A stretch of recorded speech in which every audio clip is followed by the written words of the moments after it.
आज आमच्या बेमुदत धरणे आंदोलनाचा तिसरा दिवस आहे। आज ज्या मागण्यांसाठी बसलेलो आहे ती माझी प्रथम मागणी आहे, वाहन चालक हा रात्रंदिवस रस्त्यावरती असतो, गाड्या चालवतात। अनेक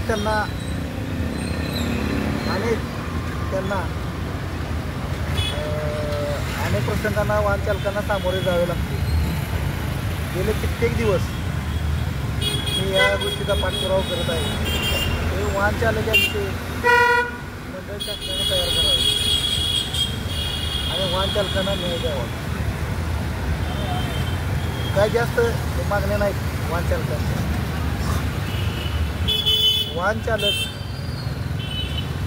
वाहन चालकांच्या कुटुंबियांना त्यांच्या कुटुंब कवच मिळाले, सुरक्षा कवच, तर ते कुटुंब वाऱ्यावर जाणार नाही।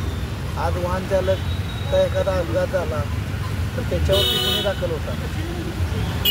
त्याच्यानंतर वाहन चालकावर एखादी ठिकाणी अपंगत्व आलं तर त्याचं कुटुंब वाऱ्यावर जातं। अपघातात एखाद्या वाहन चालकाचा मृत्यू झाला तर त्याचं कुटुंब पूर्णपणे वाऱ्यावर पडतं। त्यासाठी वाहन चालकांचं मंडळ स्थापन करून शासनाने त्यांच्या कुटुंबाच्या मुलांच्या शैक्षणिक सुविधा असतील किंवा वाहन चालकाला अपघात विमा असेल, त्यांच्या कौटुंबिक आरोग्य विमा असेल, या संदर्भात शासनाकडे माझा पाठपुरावा चालू आहे, केलेला आहे। आज मी धरणे आंदोलनाचा तिसरा दिवस आहे। त्याचबरोबर आपल्या हिंदू समाजामध्ये अनेक मुलं आहेत बिन लग्नाची, तर ती काय आहेत तर शासकीय निमशासकीय आस्थापना ज्या कंपन्या आहेत किंवा शासकीय कार्यालय त्यामध्ये कंत्राटी पद्धत 1970 सालापासून चालू आहे। आणि मुलगी बघायला गेलं की पहिल्यांदा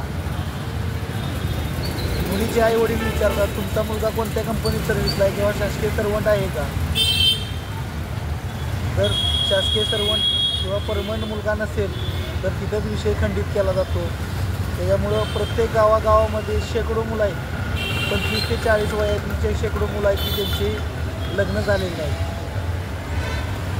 आज सुशिक्षित बेरोजगारांची भरपूर संख्या आहे आणि अनेक मुलांची लग्न झालेली नाही। यासाठी शासनाने 100% कंत्राटी पद्धतच बंद करावी ही आमची दुसरी प्रमुख मागणी आहे। मला माहिती आहे या देशाचे लाडके पंतप्रधान नरेंद्रजी मोदी साहेब या निर्णय घेऊ शकतात आणि त्यांनी अनेक चांगले निर्णय घेतले, शेतकऱ्यांच्यासाठी घेतलेले आहेत किंवा अनेक समाजासाठी त्यांनी चांगले निर्णय घेतलेले आहेत जनहिताचे। त्याचबरोबर महाराष्ट्राचे लाडके मुख्यमंत्री आहेत एकनाथ शिंदे साहेब, त्यांनी पण चांगले निर्णय घेतलेले आहेत। बांधकाम कामगारांसाठी असतील, त्याच्यानंतर लाडकी बहीण योजना असेल, तशीच लाडकी ड्रायव्हर योजना काढावी त्यांनी। त्यांच्या पण गाडीवरती चालक आहेत किंवा ते स्वतः चालक आहेत। मला माहिती आहे मुख्यमंत्री साहेब हे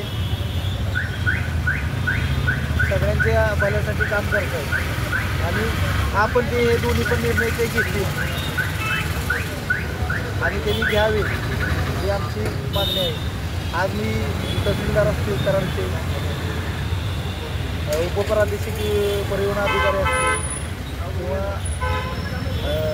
वरिष्ठ पोलीस निरीक्षक कराड शहर यांना परत निवेदन दिलेलं आहे की या जर मागण्या आमच्या मान्य केल्या नाही तर मी दिनांक 30 सप्टेंबर 2024 रोजी